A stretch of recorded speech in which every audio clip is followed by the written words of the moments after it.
once again. Hello, and welcome to another edition of the European Soccer Show. It's so nice to be back, isn't it, Leo? Say yes. Yes, it is. Hi, Daniel. How are you? He's been practicing his lines. Yes, I'm excellent, thank you. And again, it is good to be back. It's been a long old break for the internationals, but a lot of interesting things happened in the meantime, which we'll talk about later on for those who missed all the World Cup stuff, which has now finally been, the full lineup's been announced, which is, we'll put it like that. But we've also had a weekend of gripping European football, or European League football, we should say. For the most part, we're actually going to start where there is no league football. We're going to start in England because it was the quarterfinal of the FA Cup. So we are going to concentrate there. It'll be quite a short one this week, I think. But on the Saturday, we had three matches. The first one was Manchester City against Liverpool. Chelsea took on League One side Port Vale, who are in the relegation zone in League One, and they played like it, losing 7-0 to Chelsea. It's a bit more predictable there at Stamford Bridge. But everywhere else, the ties were fantastic to watch. But we are going to talk about Manchester City 4, Liverpool 0. Gone are the days where Liverpool and Manchester City used to be this sort of clash of the Titans. Manchester City have shown time and time again this season that even though this is not a classic City side, they are significantly better than this Liverpool side. Yeah, I totally agree. And this game proved your point. I think it's the third victory of Manchester City this season against Liverpool. And this time it wasn't. There was no doubt about the superiority of Manchester City over the Reds. It was a clear-cut victory, despite the fact that it's important to note that Liverpool maybe had the best start in the game before the first goal of Manchester City. Well, it's interesting you say that because we've said that quite a few times this season. And it does tend to be that unlike right at the start of the season, where we saw Liverpool claw victories from the jaws of defeat, and everyone was thinking, hey, this is a lot of good mentality. Those mentality monsters are still there. Although the more cynical ones of us were talking about, is this sustainable? It turns out, no, it isn't sustainable. Hey, we got a comment from Marie Beck 9036 saying, "Is this real?" Which part of it? I can promise you, all of this is real. Work done. This is a natural cue ball effect. Yes, this is real. We think anyway. As philosophically, at least, we think it's real. Is this real? Am I real? Whole other podcast. Anyway, so but yes, it's interesting you say that because this has been. Thank you, Marie. This has been a common thing with Liverpool this season, hasn't it? Because it does seem that, especially in the last sort of 5-6 months, any significant pressure on them, they tend to crumble, which is concerning. Yeah, it's quite different than because you mentioned the first part of their season. I remember, for example, the win at Anfield versus Arsenal with this Szoboszlai free kick.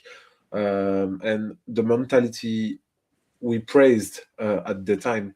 And today, because we can also have a projection the Champions League tie against PSG, I can't see Liverpool in measure to just put PSG in difficulty over the two legs, even if, Champions League football isn't Premier League football or just league football. I'm quite concerned about Liverpool because I think it was very important after the last season when you saw Van Dijk extended this contract, Salah extended his contract, and the performances they put together this season. It's quite unbelievable, especially Salah, because we are talking about the Premier League MVP last season. He scored the most goal. He assisted the more times, and today, he doesn't seem capable of only score a penalty. You can't account for that level of drop off, can you? You expect a little drop off from such an exceptional season. Yeah, of course. The amount it has kind of inexplicable. Yeah. Yes, it's a good point. We should probably have a word.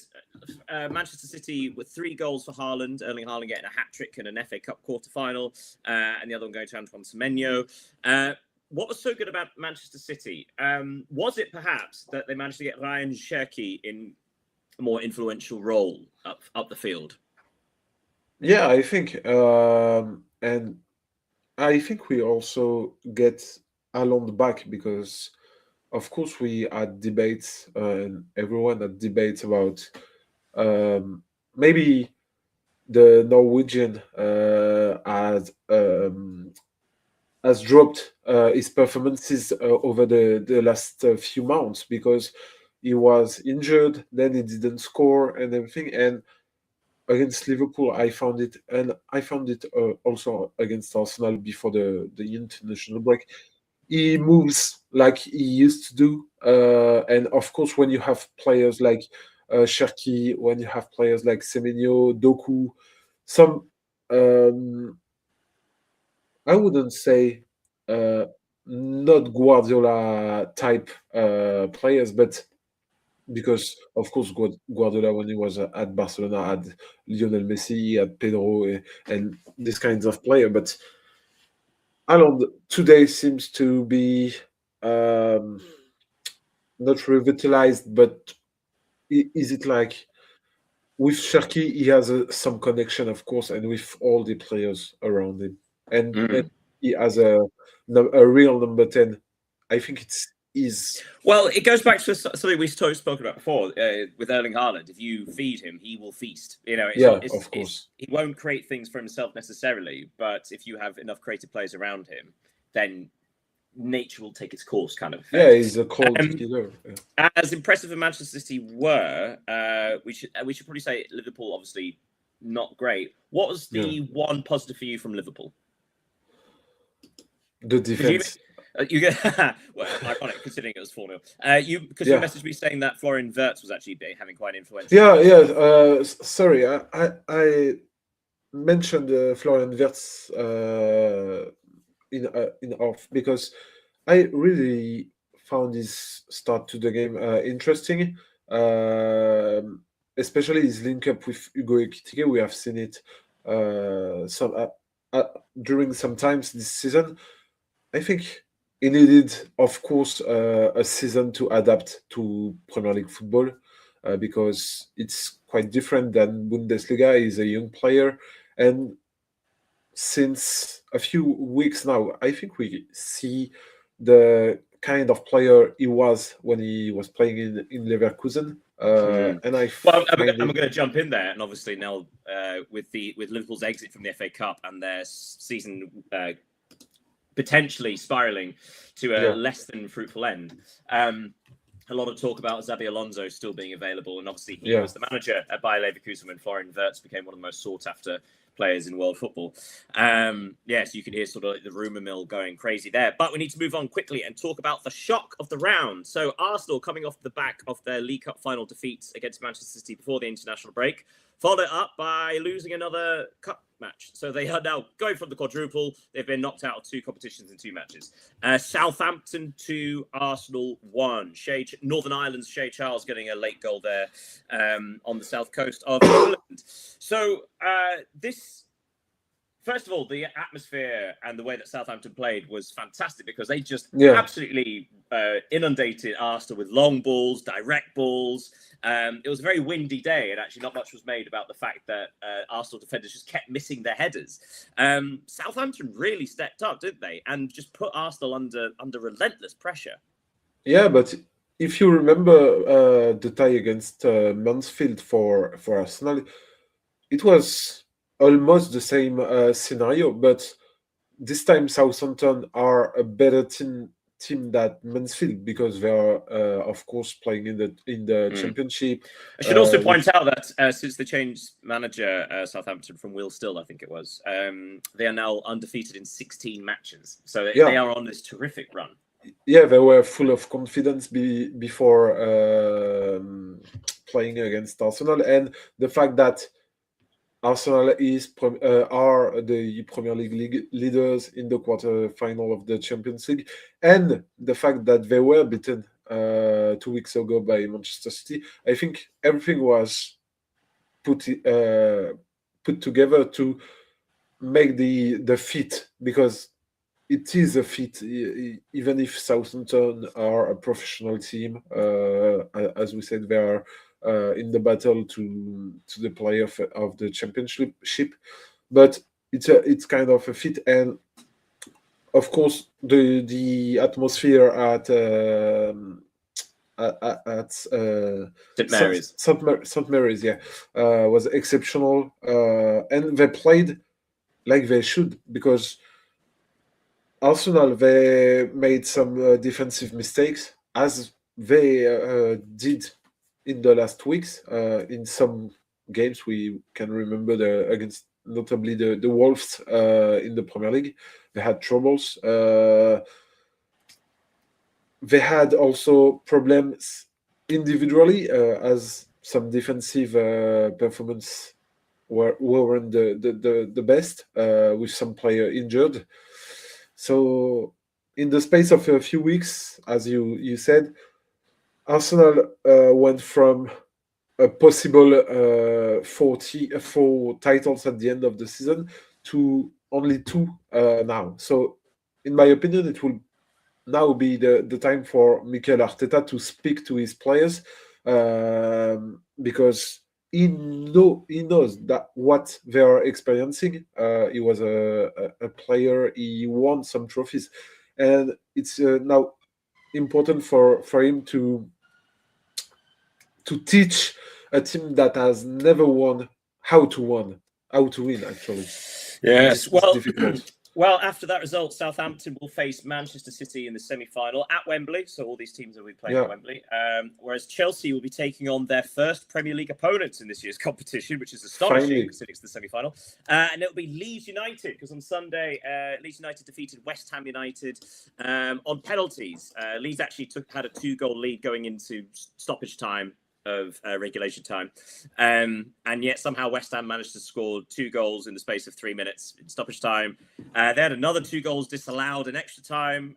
There's actually quite a funny / comical story about how loads of West Ham United fans left the stadium on the 90th, 2-0 down, about to exit, and then they heard the goals go in and tried to get back in and had to refuse entry. So a lesson for all of us. Stay to the end. But yeah, so Leeds United are in their first FA Cup semi-finals since 1987. So that's wonderful as well. Right, we shall leave there and we'll pick up the Premier League next week, I imagine. But for next, we are going over to Italia. So Serie A and some fascinating results. We are going to start at the bottom, though. Hellas Verona's short-lived revival is ended by Fiorentina. Fiorentina winning 1-0 at Hellas Verona, which means they are now 5 points ahead of the relegation zone. Are they safe? Is it finally happened? I think yes, they are 5 points. It's not only the 5 points; it's also the dynamic of Fiorentina. They haven't lost in 4 now, and the dynamic and the form of their competitors. Because when you take a look at Cagliari, Cremonese, Lecce, Verona, and Pisa, I don't see any team capable of registering 2 or 3 wins in a row to try to beat Fiorentina and Genoa. So that's a good point. So we should probably say at the bottom. So Pisa, Hellas Verona, yes, we're fairly certain they've gone. They're 9 points back now. But in 18th, Lecce on 27. Interestingly, despite the fact that Cremonese and Lecce both lost, Cremonese actually leapfrogged them out of the relegation zone this week. Because Cremonese lost by 1 goal and Lecce lost by 3 goals. So so now it's this very strange situation where all you have to do is lose slightly better than the other team and you might stay up. Yeah, and that's where the goal difference is important. We can see that. Imagine being relegated for 1 goal or 2 goals, or even worse, because if they have the same goal difference, I think it will be the or the direct games results, Yeah, or head-to-head, I believe, yeah. head-to-head or yellow bookings. I think so.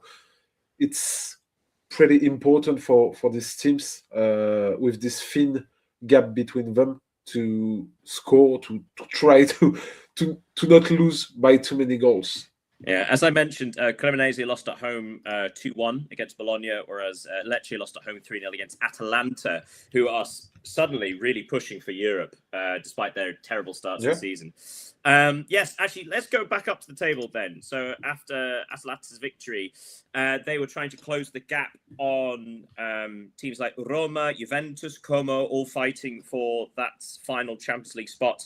Como were at Udinese and they drew 0-0.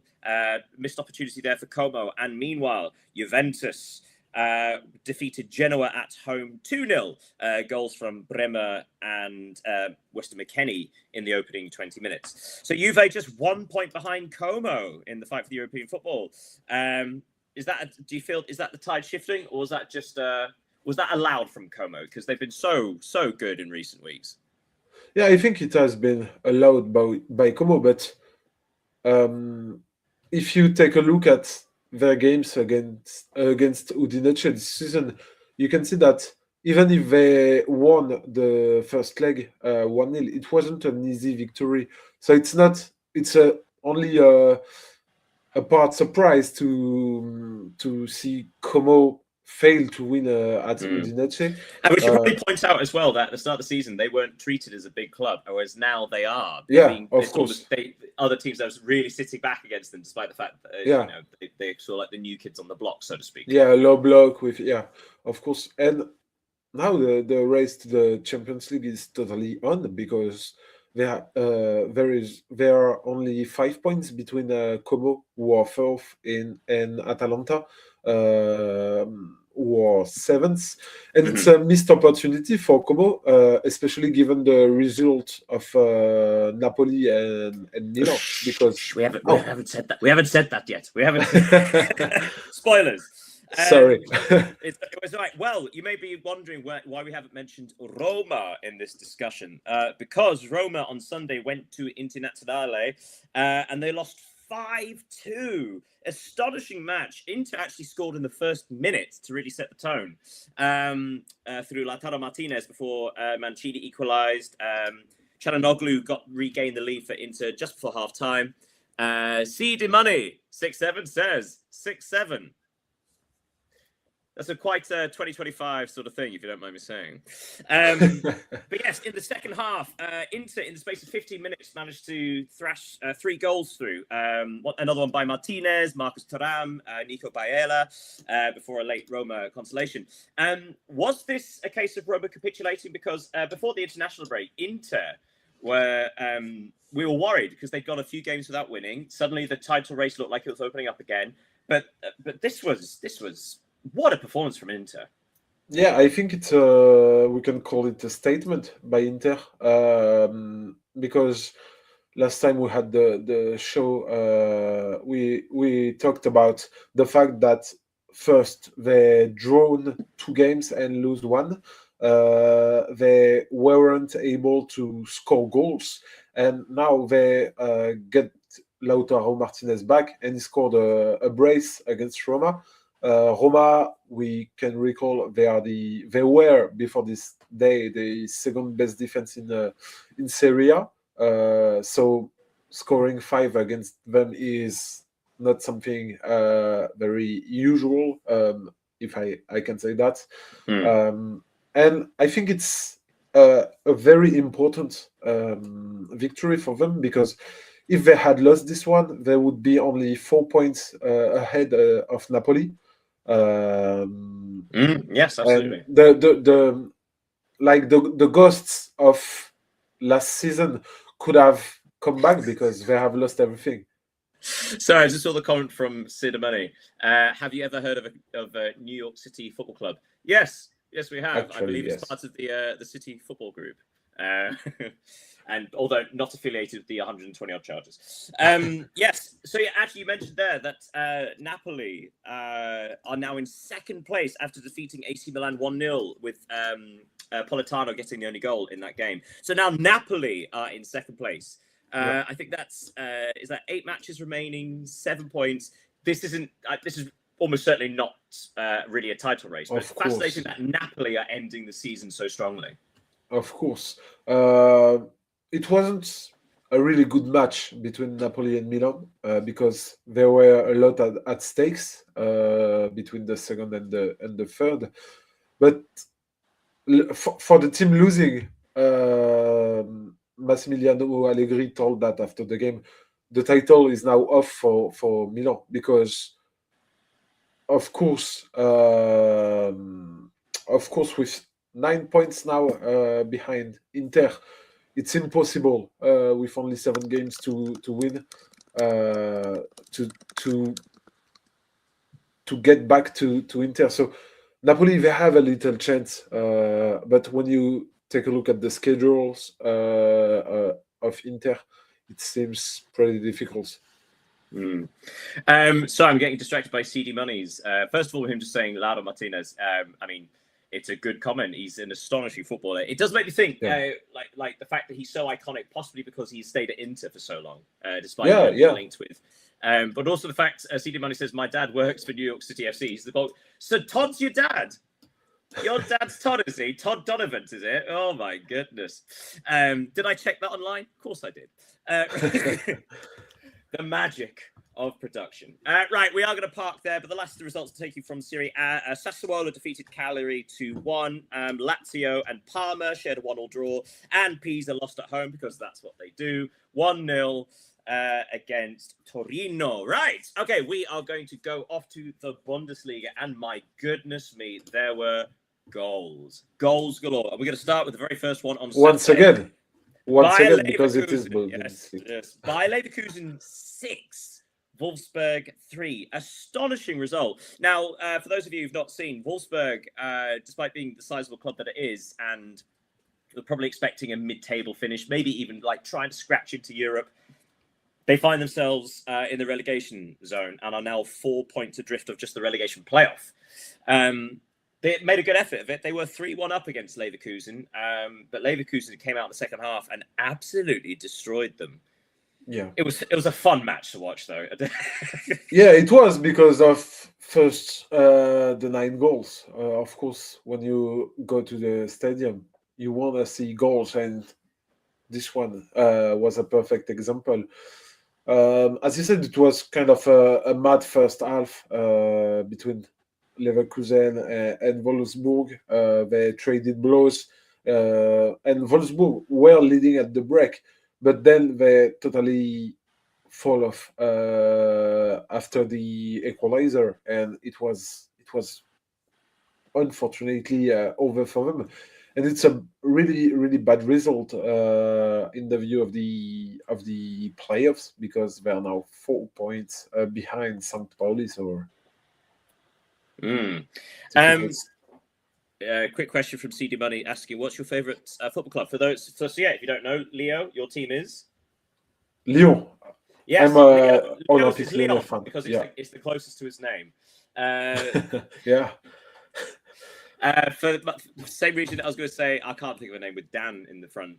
Angers for France. I'm Newcastle. I'm a Newcastle fan. Tough times. It's fine. Elsewhere in the Bundesliga, let's talk about another game. Freiburg 2, Bayern Munich 3. This is one of the most insane finishes to a match I've ever heard of. Freiburg, again, if you didn't hear, were winning 2-0 with 10 minutes left to play. And Bayern somehow turned it around to win 3-2. 2 goals from Tom Bischoff. The first coming in the 81st minute, the next in stoppage time. And then in the 9th minute of stoppage time, Lennart Karl, the wonder kid, tapping in from close range after a brilliant assist by Alphonse Davies, back from injury. I mean, you run out of ways to describe Bayern, because this is the sort of result that they could easily let slip, and it's fine. It's no big deal because of the gap at the top. But they just won't let it go. Yeah.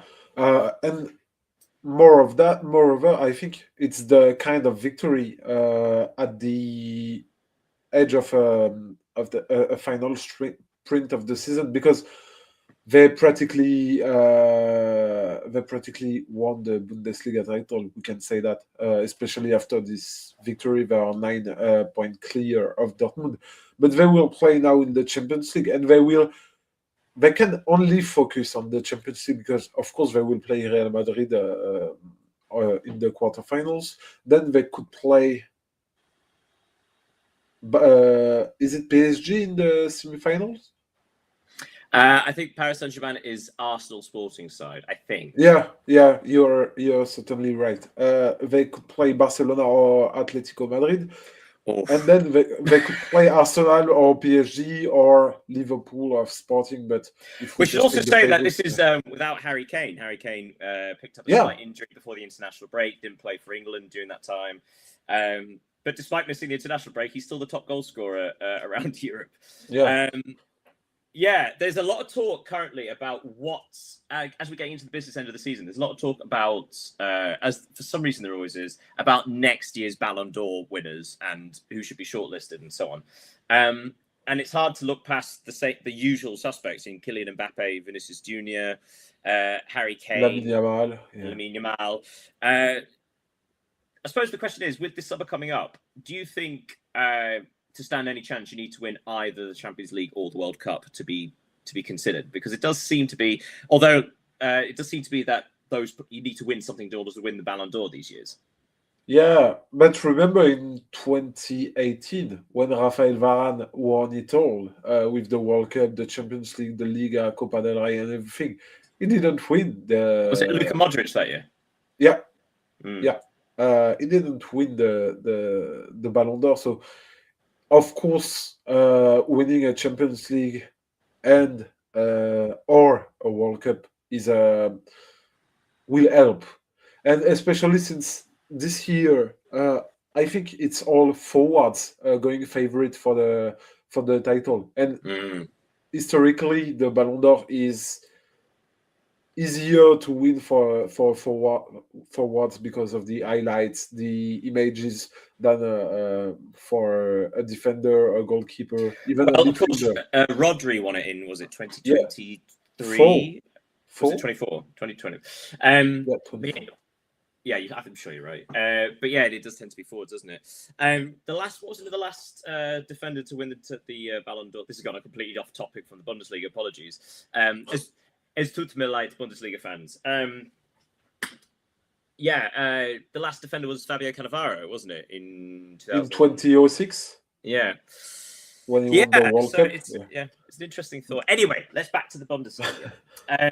So after Bayern's victory there, they went clear at the top further, but the gap to Dortmund remains 9 points because they went to Stuttgart and won 2-0, despite the fact after 90 minutes it was 0-0. But goals in stoppage time from Adeyemi and Julian Brandt got them 3 points. We mentioned this last time before the international break, that Dortmund have kind of gone under the radar about having an excellent season.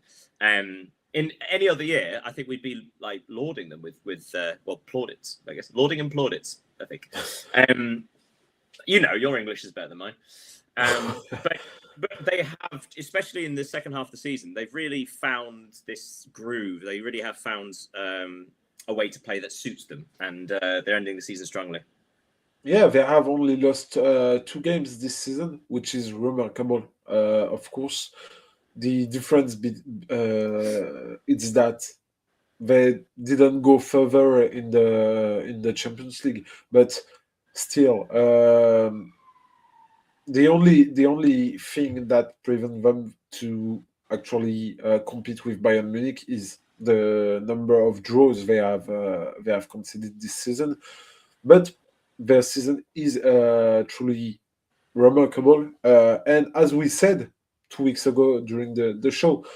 Now, even if they are seated in the second place, and I don't think they will be knocked out of this second place, they have a role to play in the Champions League qualification because they have beaten Stuttgart, allowing Leipzig to go on the third step of the podium. Then they will play Hoffenheim and Bayer Leverkusen in the 2 next weeks. So the things can still change. even if with 6 games to go. Well, well, that's a good point.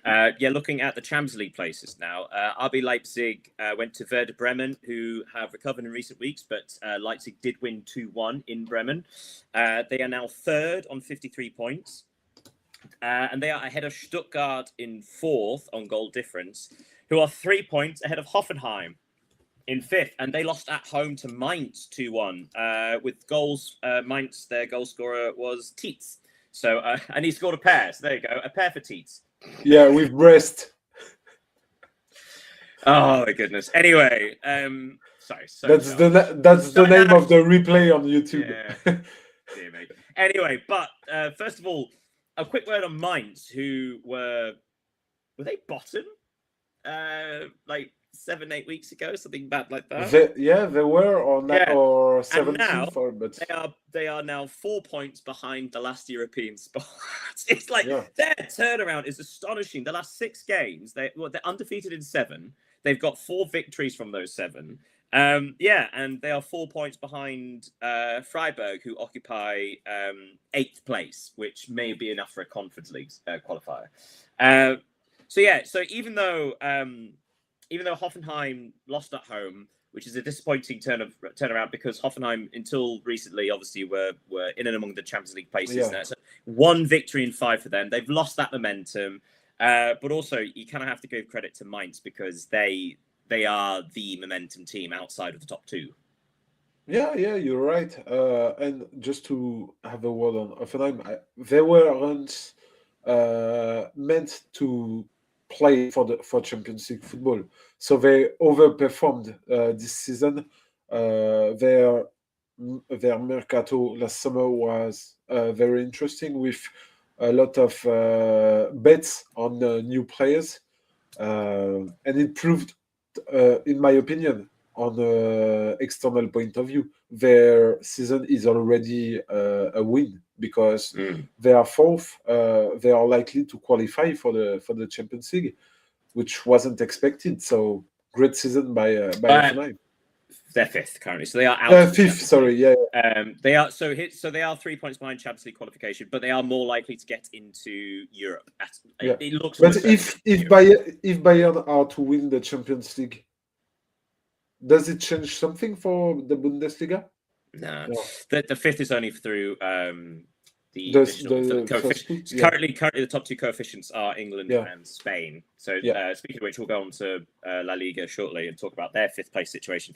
Only 4 points separates RB Leipzig in 3rd and Bayer Leverkusen in 6th. So all to play for those teams. The only other results to bring you from the Bundesliga: Borussia Mönchengladbach drew at home 2-2 against bottom of the table Heidenheim. Bit of a missed opportunity from Mönchengladbach. Hamburger drew 1-1 against Augsburg, despite having a man dismissed with half an hour to go. And on Sunday, Union Berlin won, St. Pauli won. St. Pauli still just getting that precious point to pull away from Wolfsburg. And Frankfurt 2, Köln 2-2 between those 2. Lovely. Right. So we're going to go to La Liga, as we mentioned. And the first thing we've got to talk about, we are going to talk about Mallorca. Why are we talking about Mallorca? Well, before this round of fixtures, they were in the relegation zone. They were a point behind Elche, rather. That's Lecce's Italy. Elche. And they had to play Real Madrid, the Giants, and Mallorca won 2-1. An incredible result. They led at halftime. Militao equalised with only a couple of minutes to spare for Madrid. But is it Muriqi? The striker for Mallorca. Muriqi, we say it in French. Muriqi, in stoppage time, getting the winner for Mallorca. So not only is this an incredibly surprising result from Mallorca, but what a performance. This is a team that really is ready to scrap for survival. Yeah, because before this weekend, they were in the relegation zone. But how bad for Real Madrid. I wouldn't go so far as to say that this defeat will cost them the title, because we've mentioned the away games, tough away games for Barcelona to come, the Champions League and everything. But wow, this was an embarrassing loss. for Real Madrid. They ran out of ideas, didn't they? I mean, it was resulting. Yeah. They were sort of relying on Alexander Arnold's set pieces at the end. Yeah. To really dig themselves out. Even if Kylian Mbappe returned in the starting lineup, he hasn't scored for now 6 games, I think, since February. Gosh, he was injured, of course. There's a long drought. They are now 7 points behind Barcelona, who went to Atletico Madrid. This is one of 3 times they're going to play each other over the next couple of weeks because they've faced each other in the Champions League. Atletico Madrid 1, Barcelona 2. Atletico actually took the lead in this game through Simeone before Marcus Rashford equalised. And then Nico Gonzalez got a straight red card just before the half-time. Barcelona struggled to find that killer blow, but Lewandowski found the winner with just a few minutes to spare of regulation time. So probably aided by that red card, absolutely. But Barcelona did deserve this. And mentioned for Rashford, who sort of stepped up with Rafinha missing out through injury. It'd be quite easy to sort of say, hey, we're missing one of our best players. But Marcus Rashford, as has shown throughout the season, the second that one of the wingers is away, he shows himself to be just as good, or at least an appropriate replacement. Yeah, it was a goal all the more important for Marcus Rashford, given the fact that it's been weeks. Media talks about the fact that he could definitively leave Manchester United to Barcelona. So it was important for him to score that goal in a crucial game. And if we talk about the Barcelona's point of view, first, it allowed them to go 7 points clear at the top of La Liga, and it sends a clear message to Atletico before their 2-legged quarterfinal, Champions League quarterfinal this week and next week, because it will be a tough battle. These 3 games are a tough battle. It does make you think when they, because of course the first leg of the Copa del Rey, Atletico defeated Barca 4-0. Yeah. You do wonder what happened specifically to the Barcelona players, and that was just through that mini slump where they had to have a meeting with the manager and sort of talk about, hey, we don't think we can play this high line, and he was adamant like, I think you can, I know you can. Yeah, interesting, isn't it? Because since then they've played each other twice. The Barca have won 3-0, and they've just won 2-1 in Atletico. It doesn't bode well for Atletico in the Champions League, I guess. Of course, Champions League is different football, but Barcelona, in terms of what is proposed on the pitch, I really like this football. But to be fair for Atletico, in La Liga, because they are not in the race for the title, Diego Simeone put some substitutes on on his starting lineup. That's a really good point. It's a really good point. Because of course he wants to qualify for the Champions League semi-finals. Absolutely, and he is 12 points ahead of 5th, so there's no real risk of them not getting the Champions League at this point. Speaking of which, other Champions League challenging teams. So Villarreal actually last night went to Girona and lost 1-0, which confirms Girona's place in La Liga for another year. But they stay a point ahead of Atletico, so they're still there in 3rd place. We go down to 5th, where we have Real Betis, are currently 5th, despite they drew 0-0 at home against Espanyol, which has opened the door for Celta Vigo, who are now only 1 point behind after a thrilling 3-2 victory at Valencia. Valencia were leading 1-0 at half-time, and then Celta Vigo charged out the gate, scoring 3 goals again in the first 15-20 minutes of the second half before a late consolation for Valencia. So Celta Vigo, again, incredible season. Started in the relegation zone, lots of draws, couldn't win. Middle of the season, started challenging for Europe. Then they had that slump, and now they're back again. If they can find their feet, Celta Vigo could be in the Champions League, which is an astonishing turnaround regardless. But they feel like the team with more momentum than, say, the challengers around them.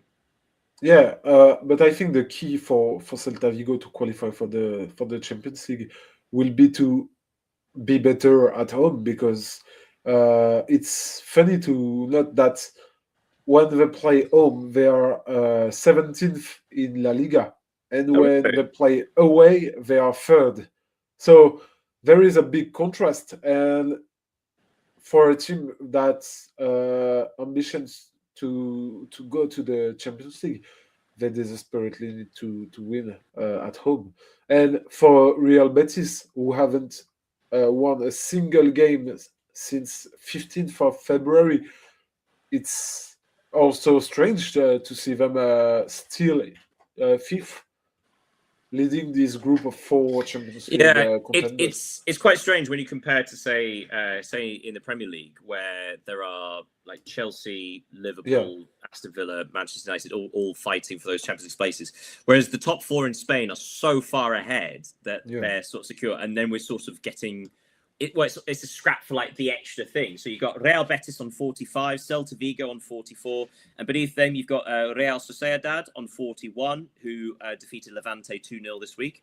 And also on 41 are Getafe, who leapfrogged Athletic Club after they defeated them 2-0 in Getafe. So those four teams only separated by 4 points.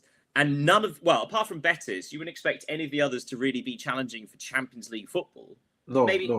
Again, certainly considering the start of the year when Sociedad had their issues, when Getafe were sort of pulled towards relegation as well. It really does show just what consistency can do for you. Yeah, and you were talking about Getafe. What they have achieved since February is quite impressive. To be honest, they are putting themselves in a position to qualify for European football, maybe Champions League if Spain are to stay in the second place in the UEFA coefficient.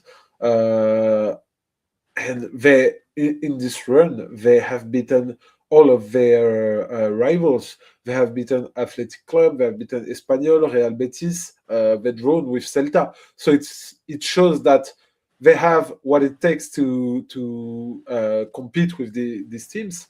And they also have beaten Real Madrid, Villarreal during this run. So they are not where they are by chance. They are here because they really deserve it. The only other results to mention, which we didn't before, Rayo Vallecano defeated Elche 1-0 on Friday, which basically means Rayo Vallecano are safe, while putting Elche into the relegation zone. Alaves drew 2-2 at home to Osasuna, and mad end to the game. Alaves equalised in the 90th minute, I think, through the penalty. After which both teams had a man sent off, which was funny. The last one was quite interesting. So first of all, Real Oviedo, their second win in 3 matches, bottom of the table, but showing signs of life. I mean, they are 7 points away from safety, but they aren't doomed yet. However, the team they beat were the team immediately above the relegation zone, Sevilla. So Real Oviedo 1, Sevilla 0. Yes. So Sevilla now only 2 points ahead of safety, ahead of Elche. You worry that's no wins for them in 5 matches. Really concerning. I mean, we spoke throughout the season because the relegation fight in Spain has been so fascinating and so unpredictable, and so it changes every single week. And for a long time, Sociedad looked like they might get pulled into it. For a long time, Valencia have looked in trouble. Valencia is still only 6 points ahead of Elche, but that's relatively safe now. And Sevilla, and yet Sevilla are the ones that just have never managed to pull away. Do you see any signs of them actually managing to do it in the final weeks of the season? They desperately need to win some points because, as you said, they only have 2 points ahead of Elche. The only chance for them is that Elche and Levante, even if Levante had a good form, they are behind them at the moment. But Sevilla have only won 2 games in 2026. They are coming off 3 consecutive defeats. It's kind of crazy to see how this club felt down from European champion to battling to avoid relegation. And when I took a look at their starting lineup and substitutes, and there are some players how this club could did Yeah. fall off like that. It's incredible. Yeah. Well, we should say European champions, like the kings of the Europa League / Yeah, UEFA, they have won UEFA Cup. five Europa Leagues in in It was 6 or 7 years. I No, think it was 4 in 4 years, I think, with two yeah, different managers, and a fifth a couple. Yeah, it's mad. They have won a record number of UEFA Cups / Europa I think Leagues. they have 7 Europa Leagues in Yeah, I to the believe name. it. Yes, well, in the coming weeks, we'll see how that goes. Right, the final stop on our European tour is, as ever, over in Ligue 1. Ligue 1, indeed, where we may well have seen the end of the title race, which, to be fair, considering it's France, was actually quite a long one.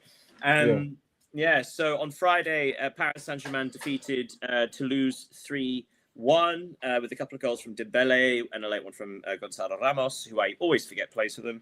But elsewhere, Lens went to Lille on Saturday, and Lille won 3-0. That feels like it, doesn't it?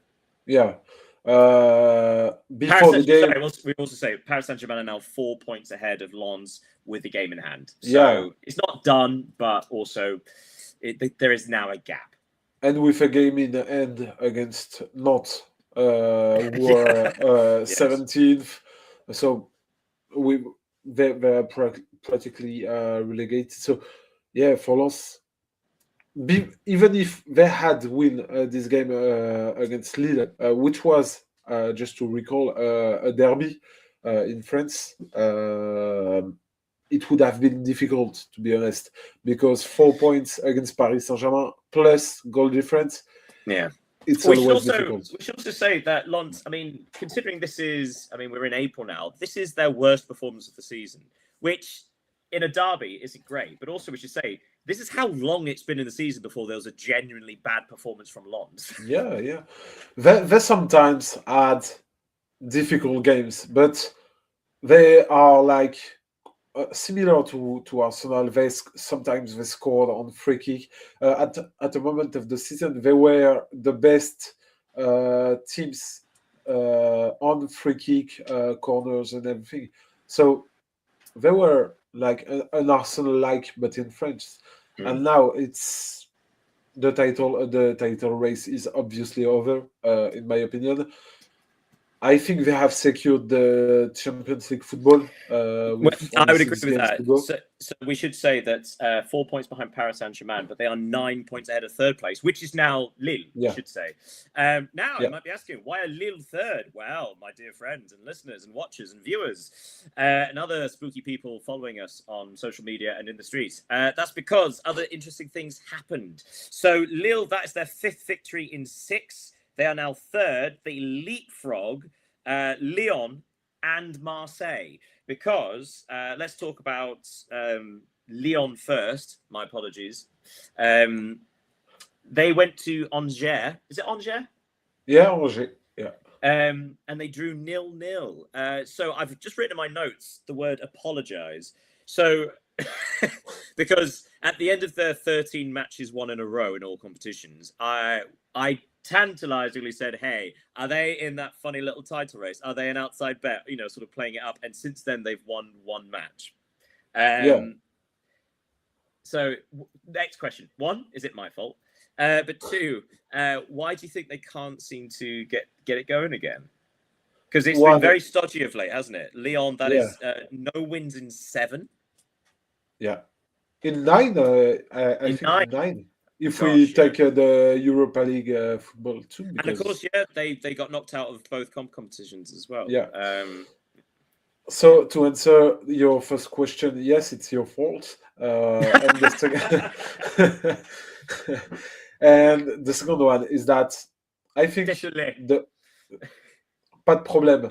I think the defeat at Stade Vélodrome, I don't remember, but 8 games ago, it is the turning point of the Lyon's end to the season because they conceded this goal at the 91 minutes. Then they were knocked out of the Coupe de France by Lens on penalties after having scored 2 goals in the dying minutes. So all these scenarios with the injuries, with the restricted squad, and it costed them a lot, and now they seem incapable of winning. But if we have to find a positive point, they are only 2 points away from the third place.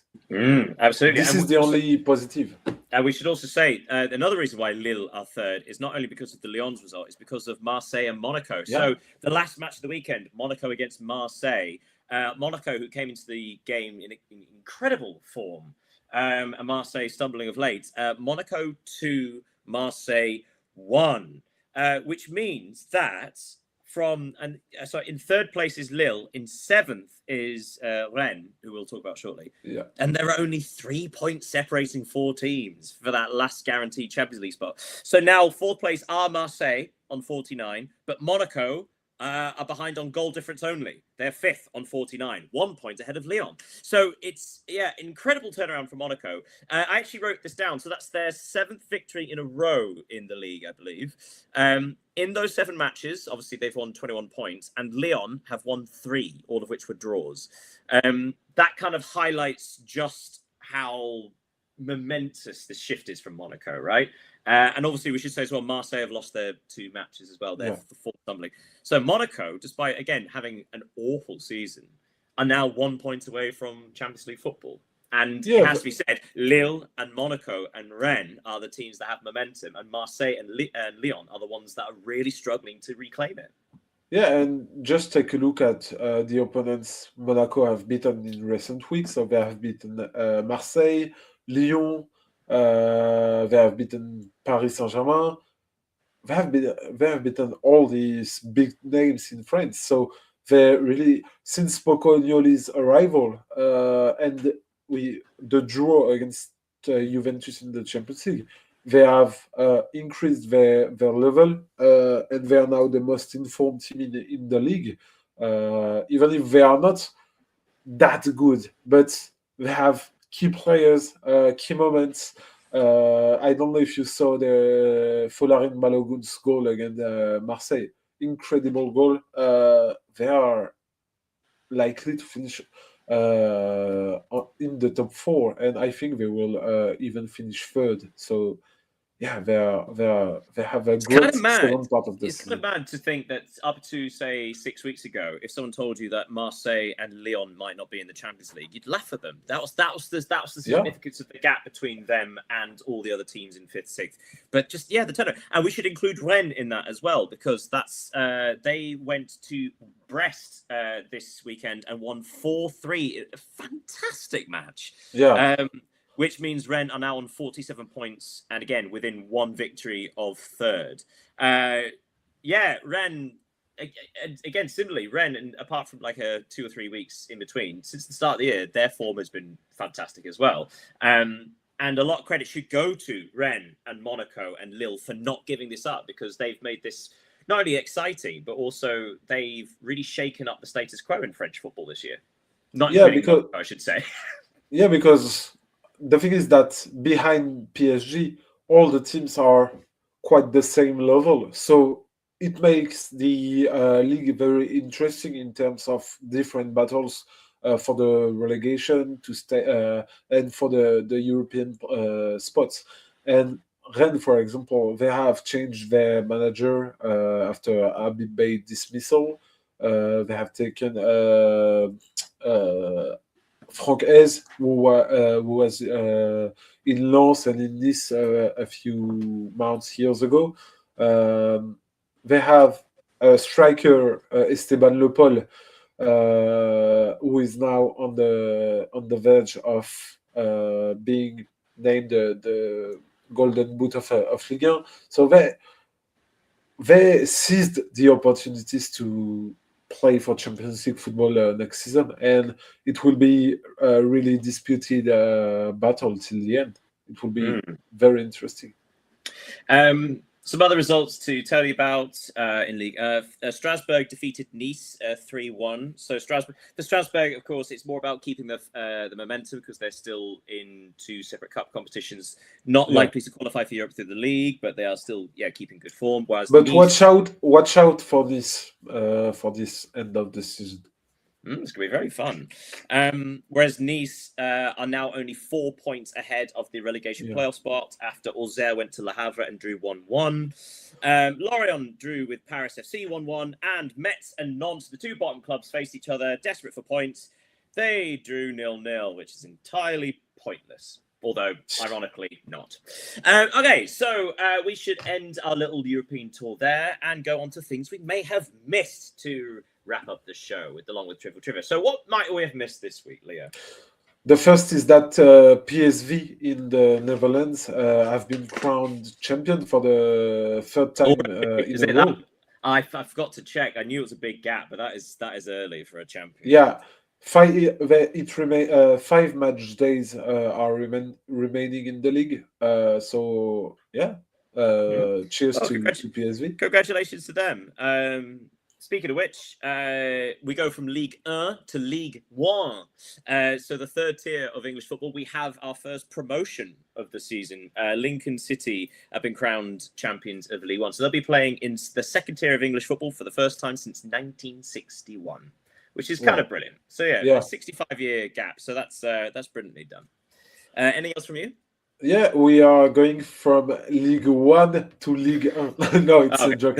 No, from Ligue 1 to National League, England's fifth tier. I don't know. You got there as well. I got something. I don't know if you saw. We maybe have the same story between York City and Rockdale. Yeah. They are separated only by 2 points after 43 match days. And it means that... I pause a second. So for anyone who's like, if you watch the Wrexham documentary, when they got promoted, they had this big head-to-head with Notts County, and the idea being that only one team gets an automatic promotion despite the fact they're both so far ahead. This is more so, in a way, the gap between them and third. So York City have lost one match since October. And despite that, they've broken 100 points. And despite that, this is the first time they've been in first position. That's how much them and Rochdale have been sort of at each other. So Rochdale are on 99, York City are on 101 with 3 matches left. Yeah. So one team with over 100 points will not be promoted in the league. It's insane. And the best thing is that they will face each other on the final match day of the season. I forgot that. Yes, so I'm from York, so York are like my local team. So like I do check on them regularly. That's going to be exciting. That's going to be. And if they are qualified to League 2, we can say they are in the New York. It's a New York side. Sorry. Go on. I get what you're trying to do, but if you've ever been to it, you'll understand how very, very old it is. Never ever call it New York. It is the original New York. Yes, well, it's not what it's named after, isn't it? I didn't know that. So yeah, it's anything in America's name new. It's after something. Yeah, over here. I know there is. New York was originally New Amsterdam, and then it's New York. So yeah, because in America, I know there is a Paris, there is a Montpellier, there is some. Yeah. They like. I mean, for God's sake, they have a New England. They have a New Mexico. Yeah. Like, think of your own names, damn it.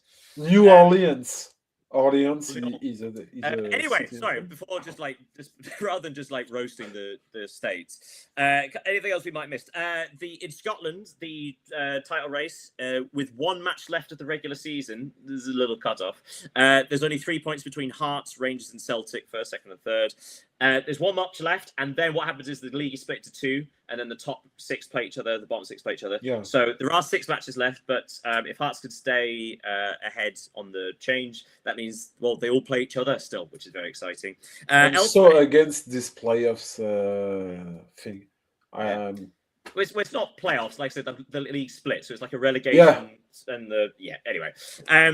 And in the championship, Coventry drew 0-0 at Hull, I think it was. But in doing so, they are now 12 points ahead of third place, with only 5 matches to go. So 1 more victory, Coventry will be in the Premier League. Frank Lampard's Coventry City, which is very exciting for them.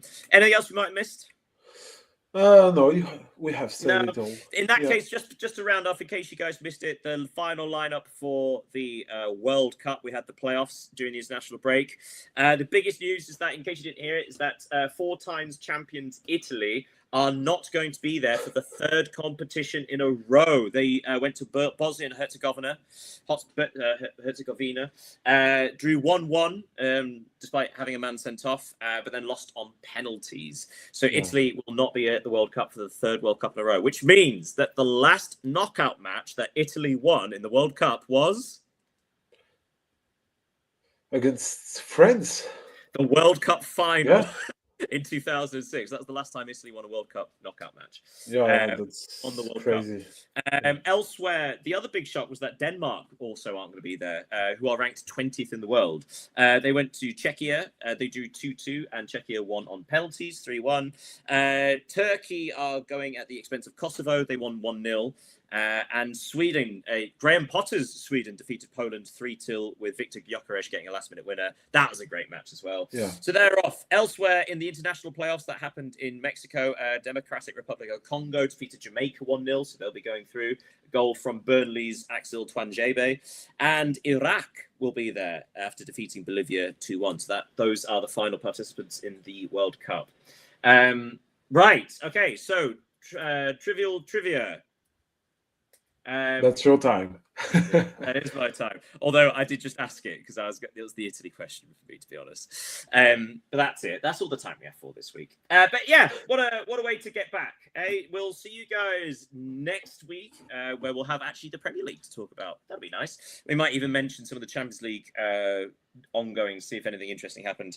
But for now, thank you so much, Leo, for joining me as Thank ever. you, Daniel. Thank you, everyone, for watching us. Yeah.